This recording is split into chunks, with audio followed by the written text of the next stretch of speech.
So I told Dr. Green after his keynote this morning, his talk was not going to be the only crypto means cryptology talk, so buckle in, because we're going way back to when Taylor Swift wasn't born for 75 years, so I'm going a little further back than Dr. Green went.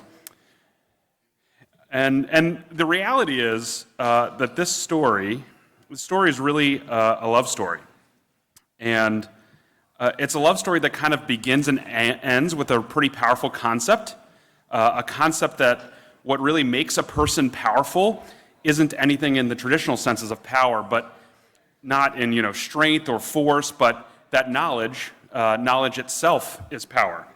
And that's actually a quote from Francis Bacon, who was an English philosopher and statesman who lived in the 17th century, the time of Shakespeare, the time of the colonization of North America, and when the foundations of a lot of really modern science was being laid. And yes, Francis Bacon is the Bacon in the title of this presentation, so I'm sorry to disappoint any bacon lovers that were expecting something a little different, but hopefully it's okay. And while Bacon's quote is kind of the beginning of our story, it also ends with that same quote on a tombstone of a man named William Friedman. And then again, our story isn't really about William, but about his better half in many ways, Elizebeth Smith Friedman. And Elizabeth is the one who decided to place knowledge is power on the tombstone that was her husband's tombstone and would be hers too at the end of her life later. And she also put in that quote a secret code, a code that reminded her of how they met, how they ended up spending their lives together, lives that saw the foundation of a different modern science, cryptology, spoiler alert, and the one that you and I rely on every day, right? That one that's central to everything we do and how we secure ourselves, like Dr. Green talked about this morning. How do we secure ourselves, our knowledge really, from those who would seek to gain its power?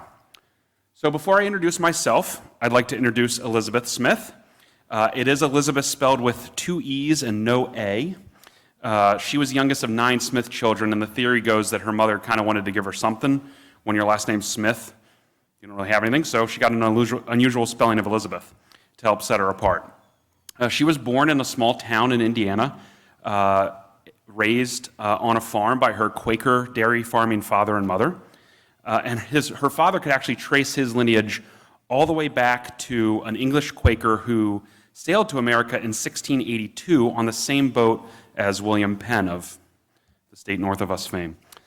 And from a young age, she knew she wanted to do something different than the ordinary. She didn't want the pre-prescribed life for herself. She wanted to break with tradition, break the mold, kind of plot her own course. It led her early to defy her father's wishes and attend college. And even after that, the prescribed path for her at that point would have been, teaching at the high school level and living at home. That didn't work out for her, so she left and headed to Chicago, hoping to find a job there doing something interesting, something unusual, and boy, did she ever. And so I'm really excited to talk to you today about that story. My name is Brendan, and it's also spelled in an interesting way, and this is actually the first B-Sides that I've ever attended. So back in December, I was given the opportunity to join a company called Project Discovery, where the makers of open source security tools like Nuclei and Subfinder and HTTPX and many others, and I was really excited to join this community. I spent most of my career up until now in developer tooling.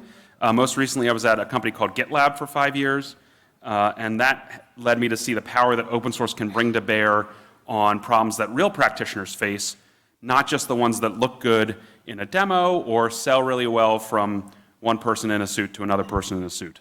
So I hope that you'll indulge me a little bit here with Elizabeth's story. I promise if you stick around, I'll apply it back to our day-to-day lives and working to secure ourselves and our organizations. I just also think there's something special to be learned from the history of what Elizabeth did, what parts she actually didn't get credit for until very recently, and even how she came to do it in the first place. So how she came to do it in the first place is Elizabeth was always interested in history and language, and she learned that in Chicago, at an obscure library, a private library called the Newberry Library, there was a rare and unique piece of history called the First Folio. So you see, in Shakespeare's time, the spoken word was valued much higher than the written word. And so while he was alive, actually none of his plays were recorded and printed in any meaningful way. And it wasn't until 7 years after his death that a group of admirers gathered 36 of his works into a published book. And the act of publishing that first folio was in and of itself a radical act, right? To suggest that some mere mortal man like Shakespeare deserved the same treatment and preservation that was at that time really only preserved for the Bible. So not many copies of this first folio existed.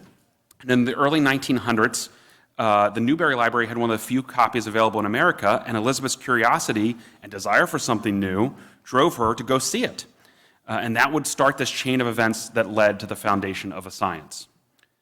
When Elizabeth got to the library, she started talking to a librarian about, the folio and what Elizabeth wanted to do next in her life.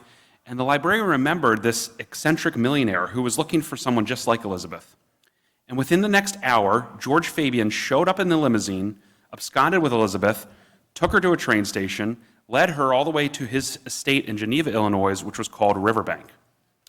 And at Riverbank, Fabian here had assembled scientists and inquisitive minds from all over the country, and he was footing the bill as they experimented with a wide-ranging set of activities from botany to genetics to acoustics, and most critically to Elizabeth, one of Fabian's most prized projects involved the first folio and a theory about the true author of Shakespeare's masterpieces.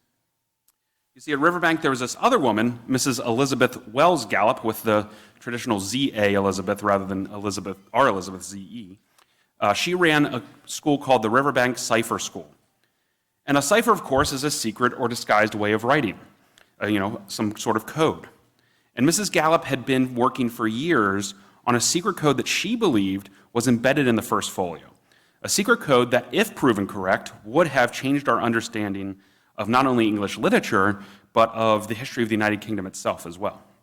So here we're going to take a little detour. There's lots of detours on this road today, sorry. To talk about the cipher method that Mrs. Gallup was pursuing and looking for in the first folio. So in his time, Francis Bacon had actually revealed that he invented a new type of cipher, a method to signal what he called omnia per omnia, anything by anything. So the insight led him to the discovery that, you could have this ability to represent all the letters of the alphabet using only 2 letters if you combined them in permutations of 5-letter blocks. And at the time, his time, I and J and U and W were interchangeable. So the Bacon alphabet looked something like this. And I was going to make 2 slides, but then it was hard. But yes, this also then is the part of the theory that led Claude Shannon much later to come to refine our modern view of information theory, that binary code, 0s and 1s, could be used to represent all of the world's data. And in fact, interestingly enough, 1916 was the year that Shannon was born. That's also the year that Elizabeth showed up at Riverbank. So history kind of has a lot of those fun little notes, but that's another digression. So Mrs. Gallup believed that, and had written actually an entire book, that in the first folio, the printers had intentionally used an A and B form of letters through differences in how they printed the letters to embed this Bacon cipher into the document itself. And she had produced many pages translating this biliteral ciphertext into real text. And what she found really disturbed her and actually made headlines in the day. She found that Francis Bacon himself was actually the author of all of the works attributed to Shakespeare and other authors, and that he was actually the illegitimate son of Queen Elizabeth and thus the rightful heir to the throne of England. And Mrs. Gallup had been doing this work for 20 years by this point, and there were a lot of people that believed this theory throughout history. So Mark Twain, Nathaniel Hawthorne, they believed that this was possible, but proof had always been elusive. And Mrs. Gallup thought she had that proof, a scientific method of determining this A versus B form of the letters, and that she had done it in a reproducible way. But what she needed was someone to reproduce it, which is where Elizabeth came in. So Mrs. Gallup would set her to work trying to reproduce those results with kind of this vague and honestly hard to understand description of what the biformed alphabet was. Like, there's this slight difference in the stem of an H, or the tilt of the oval of a G is more or less in this form. And so Elizabeth at the time in her diary likened it to trying to sort blueberries by color or beach pebbles by smoothness. And she needed Mrs. Gallup's help to even get the first 24-word translation done. But from there, she was sent out to go on her own and try to reproduce all these results. And for weeks, she continued in this work, right? She tried her best to interpret Miss Gallup's notes and what she had created. And while this was tedious work, she was enjoying the cool Illinois summer and got to meet all these nice, cool people doing this stuff at Riverbank, and met a man named William Friedman, who was an aspiring geneticist who was raising fruit flies to try and understand the role of genes in various traits. And again, this is 40 years before the discovery of the double helix of DNA, so relatively new and groundbreaking science. So Elizabeth and William had this kind of instant friendship, one that they cultivated on weekends and in between their work. They understood one another, they trusted one another's intellect in a way that was different than other folks that they were friends with at Riverbank. And most of the folks at Riverbank were content to kind of be paid to do interesting work and not ask too many questions. William was aware of this first folio cipher project as well, because he was the resident photographer. And so he was the one that had to make the enlargements of the folio that Mrs. Gallup was making. And he was also fascinated with ciphers. He put hidden messages in sketches that he made that would then look like any other botanical illustration, but would have like hidden words like bacon and Shakespeare in them. And as summer turned to autumn and winter, Elizabeth knew that William and her were growing a lot closer, but she was unsure of what to call it. But this growing closeness led her to build up the courage to share something that she had been thinking about for months, something that had been kind of eating away at her, and something that was very sacrilegious to even think at Riverbank, much less share out loud. And that's the reality that there are no hidden messages in Shakespeare. Elizabeth was revealed to find that William shared the same doubt. They talked together, but what if everyone involved in the bacon idea was delusional except for them? What would that mean for their work and their lives together? But before they had time to figure that out, a much more pressing matter came to change the course of their lives. So at 11 a.m. on February 27, 1917, the Secretary of State at the time, Robert Glanson, carried a copy of an intercepted telegram that had made its way up the chain in Washington after arriving from London to show it to President Woodrow Wilson. Wilson's only response was, "Good Lord." So this telegram had been sent from Germany to Mexico a month before and was encoded in numeric blocks, kind of like this. You can see it here. And when it was translated, it took about a month for the British code-breaking team to translate it. They found a conspiracy against the United States of America. Whoops, went too far. So sent by the German Empire's Foreign Secretary Arthur Zimmermann to the German ambassador in Mexico, the telegram would later be known colloquially as the Zimmermann telegram. And it proposed that if the United States entered the war, World War I, on the side of the Allies, that Mexico should join the Central Powers and be Germany's ally. In return, Germany would help Mexico with financial support in order to regain the territories that it had lost to the United States. So that included Texas, New Mexico, and Arizona. Previously, the United States had been neutral in the conflict, but the proposal of this alliance between Germany and Mexico, which introduced the possibility of an attack directly on the United States, outraged the American public and led to a big shift in public opinion towards entering the war on the side of the Allies. And President Wilson used this telegram, the Zimmermann telegram, as justification for asking Congress to declare war on Germany in April of 1917. And the revelation of the Zimmermann telegram had a lasting impact on international relations. It demonstrated the importance of cryptology and code breaking in warfare. And George Fabian at the time in Riverbank Labs had the only code breaking school and team, William and the soon-to-be Mrs. Friedman, Elizabeth Smith. And this is the moment that Elizabeth hadn't known but had been waiting for, the moment that defines the rest of her life. The fact that she was able to trust herself at 23 years old, to trust her instincts about this code, doesn't launch 1,000 ships, but does eventually save thousands of lives on ships. It leads to the birth not only of the Friedmans' eventual children, but the birth of a new science, a science that we take for granted today. Cryptology touches every aspect of our lives, and most humans interact with it unknowingly. But at the start of the First World War, for the United States, Elizabeth and William were two of maybe a handful, literally, a handful of people who understood enough about cryptology to even start looking at encrypted messages. And Fabian is quick to volunteer Riverbank and Elizabeth and William to the war effort. In previous conflicts, codebreakers hadn't mattered that much, right? Because before the days of radio transmission and telegraph, etc., if you wanted to intercept a military message, you had to, capture the messenger on horseback, right? Or maybe exploit the postal system in a simple way. But this Great War was different than previous ones because radio allowed wireless communications over great distances. And then it also enabled anyone with a radio and a receiver to pick up those messages that you were sending. So this meant that powers on both sides of the war were also fighting to find the best ciphers and methods to encrypt what they were sending. And that's where Elizabeth and William came in. They were placed in charge of the Riverbank Division of Ciphers, and they would together not only become the main source of decrypting enemy messages for the United States, but also create some of the seminal works that serve as the foundation for this type of work, which they actually coined the term cryptanalyst to describe it, in decoding coded messages. The Riverbank publications, most of which they worked on together, even though only a few mention Elizabeth as a co-author, codified a lot of the knowledge that they gained through their hard study about the frequencies of letters and letter groupings in languages, the index of coincidence, and various methods to get around ciphers of the time that were all documented in these publications.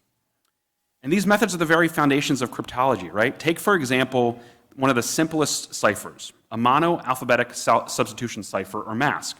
Right? So this is one where you change one letter for another. So in this example for the English alphabet, you change A to X, B to Y, C to Z, etc. It's one of the most basic ciphers you can think of. It's monoalphabetic because the alphabet stays the same for the entire message. And these types of ciphers can be found, even dating back to the time of Caesar. There's even a specific type of monoalphabetic cipher named for Caesar. But even the simplest method of ciphers, there are 403 septillion possible alphabets that you can create with this type of cipher. That's on the order of 10 to the 24th power, or roughly on par with the number of stars in the known universe. Roughly, rough enough. So a number this large means that 1,000 computers testing 1 million alphabets a second would take more than 1 billion years to try and solve for every possible alphabet. Yet this is also the kind of cipher that you'd find on the back of a Cracker Jack box or a puzzle in the newspaper. So given the right conditions, even an inexperienced person can solve this kind of cipher. So how is that even possible? Well, it's possible because we can start to identify the patterns, right? This is the essence of code breaking. And it's something that humans have evolved to be very, very good at doing, right? Taking what appears to be chaotic input and finding patterns in the chaos. This is the most important skill of a code breaker, at least definitely the most important skill at the time of Elizabeth and William. It's not pure math skills. It's, Elizabeth was a poet. William was a botanist by training. But their ability to pay attention, to look for and see patterns in what appears to be a chaotic, patternless environment. And I'm going to return to that idea of patterns, but I'm going to keep talking through Elizabeth and William's wartime efforts for a few minutes more. So their efforts in World War I were actually very well documented, especially with the publication of that foundational research we were talking about. In fact, for the first 8 months of the war, Riverbank did 100% all of the code breaking for every part of the United States government, the State Department, the War Department, the Navy, the Department of Justice. And not only that, they would go on to then be the main training ground when those various departments decided they wanted to kind of expand their own in-house code breaking capabilities. Code breaking and code making were invading every part of their lives together. So even here, this is the picture of them at one of those training classes. They actually embedded a secret code in this picture in the style of, you guessed it, Francis Bacon, an AB cipher, where the folks with their heads turned at an angle, right? It looks kind of weird. Got some folks with their heads turned away, are the B form. And then this isn't the whole photograph, the photograph's wider, but the entire photograph spells out knowledge is power, famous Bacon phrase. So then after the war, as the government continued to see, what code breaking meant in a modern world, Elizabeth and William would actually leave Riverbank and find new careers in this field. She would go work for the Coast Guard, which at the time was part of the Department of the Treasury.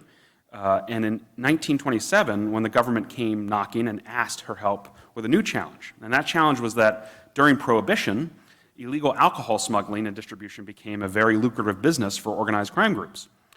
So to invade law enforcement, these groups would use sophisticated codes and ciphers in their communications with their boats as they were doing rum running up from South America typically. And the Coast Guard was uniquely positioned to help with this because they had listening stations on the coast. And then Elizabeth's talents were critical in deciphering, analyzing the messages that were there, and exposing actually a number of criminal networks and disrupting operations. She also was involved in apprehending major crime figures and provided crucial evidence in numerous legal cases. Her work led to successful prosecution of lots of bootlegging operations, including one later run by John F. Kennedy's father. And she decrypted radio transmissions between the ships and their criminal associates to prove the guilt of many of these folks. And throughout her tenure at the Coast Guard, Friedman played a critical role in shaping that agency's intelligence capabilities and establishing its reputation for counterintelligence, laying the work for modern-day code breaking. And her reputation was growing. As her reputation grew, right, newspapers started to feature her prominently, right, because she was testifying in these public cases. They referred to her as America's first female cryptanalyst, or highlighted her critical role in breaking seemingly impenetrable codes. And they were also full of a lot of focus on her as middle-aged, which she really resented, and almost always involved the word pretty, like pretty code-breaking lady somewhere in there. So Elizabeth's fame in the press during this period helped kind of raise this importance of cryptanalysts, in law enforcement and national security. And it also overshadowed what William was doing at the time, working for the Army. And William was always tormented by this fact that his hands were kind of tied when it came to sharing his work. And at the same time, Elizabeth was tormented by this press that she was getting that wasn't always the most flattering or focusing on the right things. And she was trying to raise a young family. But soon their roles would actually flip, and Elizabeth would happily fade into the background. But that change also meant that her amazing accomplishments in the next World War would be overshadowed for many years by her husband's efforts in founding a national security agency. But in some ways, Elizabeth's work in World War II is even more unbelievable than William's. So during World War II, her expertise was pivotal in identifying and apprehending Nazi spies and the decryption of their messages. And this work was instrumental not only once the U.S. entered the war, but before they entered the war. So in the years leading up to the U.S. entering the war, Elizabeth worked closely with British intelligence, sharing her knowledge and assisting them because there was a huge Nazi spy ring in South America at the time. And so she contributed significantly to the exposure and capture of lots of enemy agents all throughout the Western Hemisphere. And during this period, it was called the Silent War period, before the United States was actually in as a combatant in World War II, Elizabeth's work proved invaluable to fight against this kind of enemy espionage that was happening in silent. However, her accomplishments were again overshadowed by the Federal Bureau of Investigation, which took credit for most, if not all, of her discoveries. So her work was focused on deciphering encrypted messages, of course, sent by Nazi spies from South America to Germany and back. And so they were operating both in Argentina and other countries in South America, and then also some operating within the US. She was responsible for breaking these codes and uncovering vital intelligence that then led to the apprehension of these enemy agents.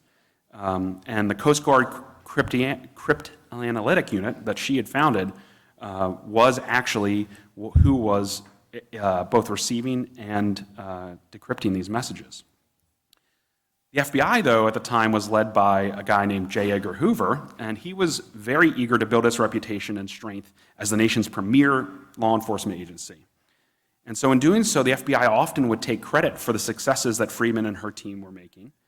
The decrypted messages were used by the FBI to apprehend spies and dismantle the networks, but her role in these remained undisclosed to the public. And for many years, historians even credited the FBI and their fieldwork in breaking up these spy rings and decrypting these messages and helping to win the silent war in South America. This was both because of Hoover's desire, of course, to promote himself and the Bureau, and because of the highly classified nature of Elizabeth's work. But the FBI wasn't the one that intercepted these messages. They didn't break the codes. They didn't have a code-breaking department. The Coast Guard was doing that, and Elizabeth's team was doing that.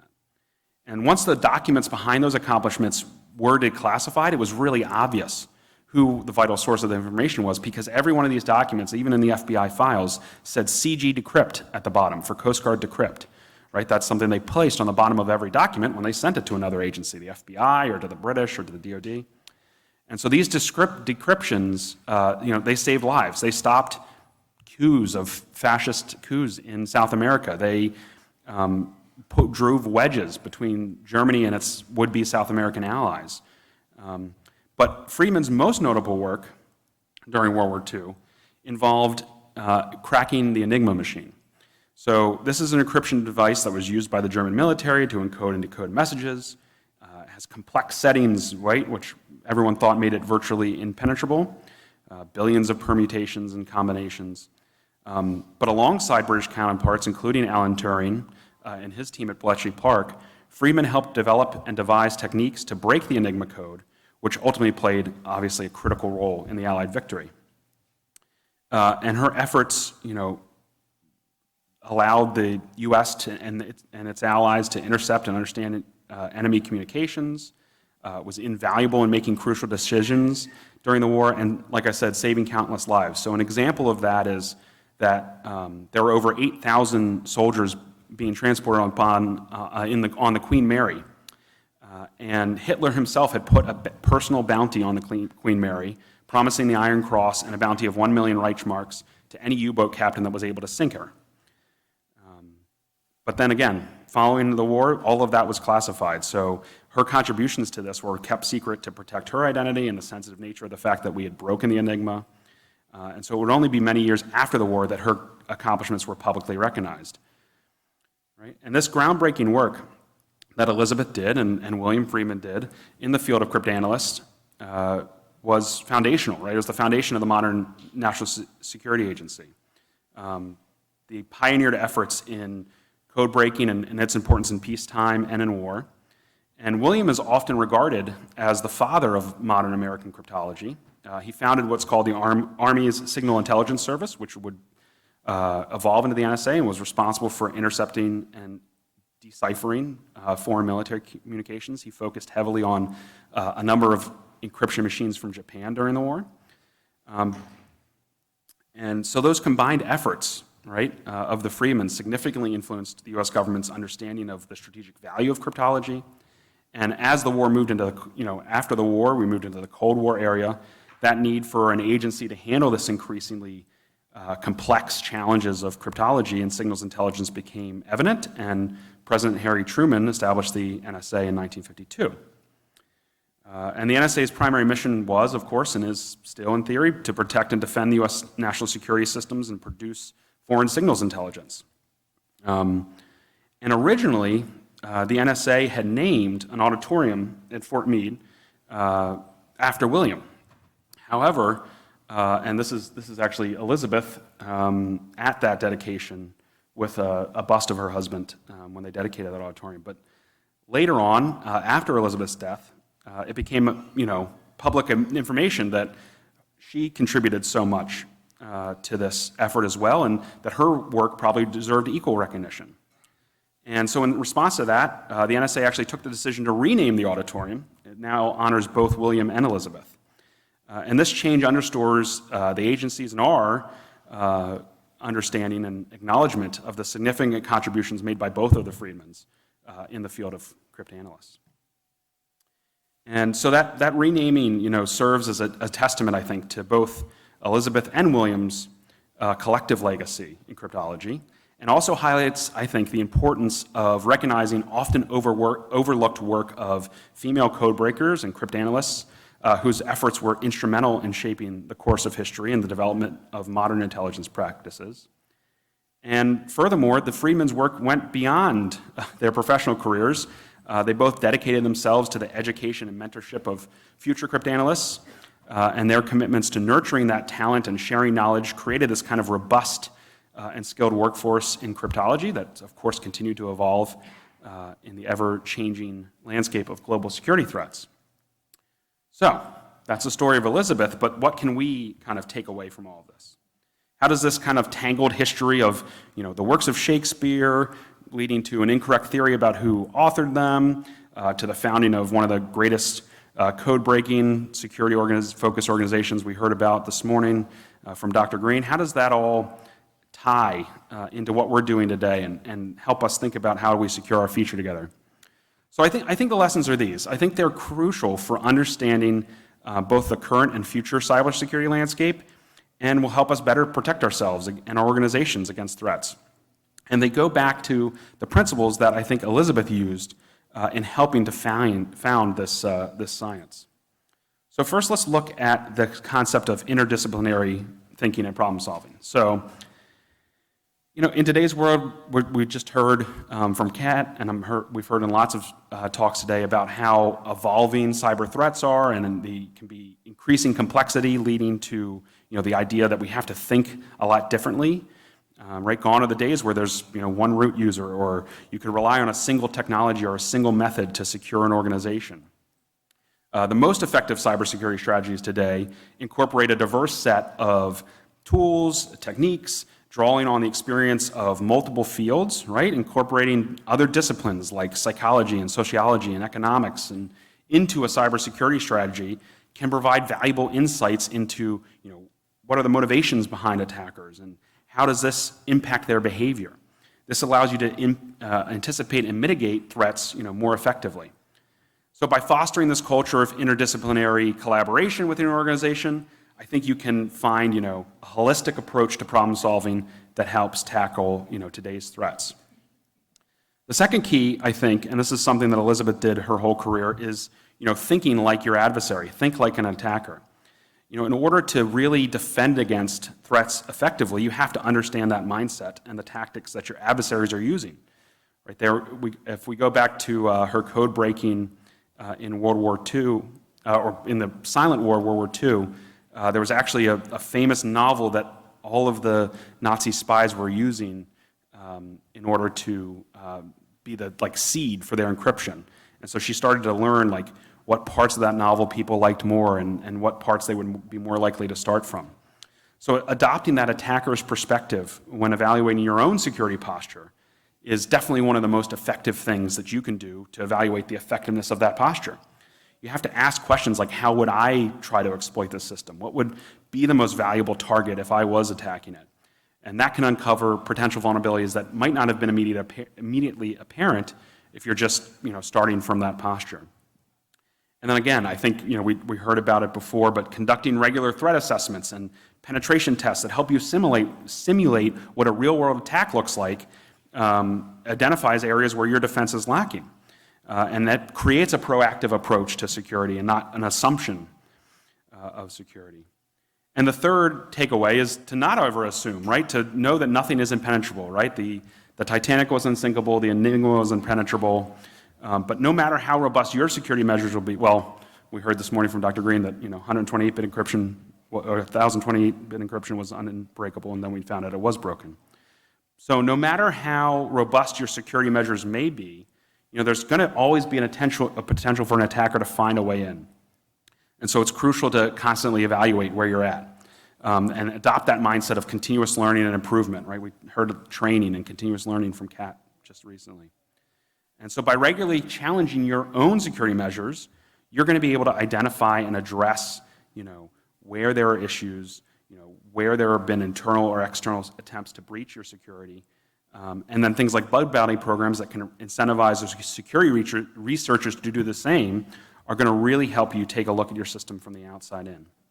And so by embracing this idea that no security plan is perfect, you create this culture of vigilance and resilience. And then I think the most important thing that we can take away from Elizabeth's life is to speak up when something doesn't feel right, right? Speak up when you're seeing, compliance as security, or complacence with compliance, right? This final takeaway is the need to address this idea of being complacent with compliance. Far too often organizations are relying on their compliance standards as the primary security measure, and of course we're in an area where compliance with regulations and standards is critical for organizations, but it shouldn't be mistaken for a comprehensive security strategy. That complacence with compliance can lead to a false sense of security, leaving your organization actually more vulnerable to cyber threats that aren't addressed through existing regulations. And so it's important to go beyond the minimum requirements and proactively implement security measures. And it's most important that when you notice that the focus is more on ticking the boxes of compliance rather than addressing real security concerns, that you're not afraid to speak up, right? You're not afraid to say what might be sacrilegious. You're not afraid to educate your colleagues on the importance of robust security measures and the potential consequences of not adopting them, and instead burying your heads in the sand of compliance. And that will help ensure your organization, remains resilient against evolving security threats, right? That's the idea that started Elizabeth's career, this pattern recognition. We can think about how important that human element still is to this day. It's interesting to me how full circle we've come, actually. Originally Elizabeth was using pencil and paper to solve these complex puzzles and codes, using her own unique ability to identify patterns. And then, of course, today, the opposite is somewhat true, right? Cryptology is based in some of the most advanced math that we've yet developed as a species. Yet what are we coming back to, right? We're circling back to this idea of artificial intelligence, which in its current form, machine learning, large language models, boils down to trying to reproduce that thing that humans are better at and best at, right? Pattern recognition. And so I think that'll change the way we work, but I don't think humans and our ability to speak up and see problems with patterns is going to go away anytime soon. So, in these 4 ways, by fostering interdisciplinary thinking and problem solving, speaking up when it's complacence with compliance, thinking like an attacker, remembering that nothing's impenetrable, you'll be able to significantly improve your organization's cybersecurity posture. And when you do, take a minute to thank Elizebeth Smith Friedman. Her remarkable accomplishments in the field of cryptanalysis have left an indelible mark on the history of cryptology and code breaking in general. But her work was also invaluable in trailblazing, in starting a science, and was matched maybe only by her husband, although he would say otherwise. And her experience, or her expertise and dedication, paved the way for future generations of cryptanalysts, but also demonstrated the importance of cryptology in protecting the most powerful thing, knowledge. And that is, unsurprisingly, what she had inscribed on William's tombstone when he passed away in 1969. Again, we see the phrase at the bottom here that came to define both of their lives: knowledge is power. But this is Elizebeth Smith Friedman we're talking about, the woman who would write her kids letters at camp in ciphertexts, who threw a dinner party once where the menu was encoded and one of the dishes was called a dish mixed together in an inseparable way. It was a hash, and play on the word. Yeah. So she couldn't let a simple thing like a tombstone not have a secret code embedded, right? So the letters that spell out knowledge is power, she actually specified which would have serifs and not to make a biformed alphabet, right? Making it a famous AB Baconian cipher, and embedding William's initials again in the tombstone at the bottom. So while cryptologists, like all mere mortals, will die one day, their impact on society and indeed their hidden messages can go on much longer. So as we wrap up, I encourage each of you to reflect on these key takeaways. Think about cybersecurity as an ongoing journey, and see how you can adopt those principles. Right? They're critical for understanding both current and future state, and how you can protect your organization. So, thank you so much for your time today. And for those who came expecting bacon, that's all I got for you. But hopefully, even if you didn't get the bacon you were looking for, you were able to start thinking about what it means to be a modern security engineer. And in the end, that should be able to bring home some bacon for you. Okay, sorry, had to do that one. Thank you. Thanks. And if you want to find out more about this presentation, or even better, read the book that inspired this talk called The Women That Smash Codes, you can find a link to that at nux.gg/bacon. And then you could also join the Project Discovery Discord if you want to chat more. I'm on there all the time. And find me on the internet at O'Leary Crew most places. Thanks again.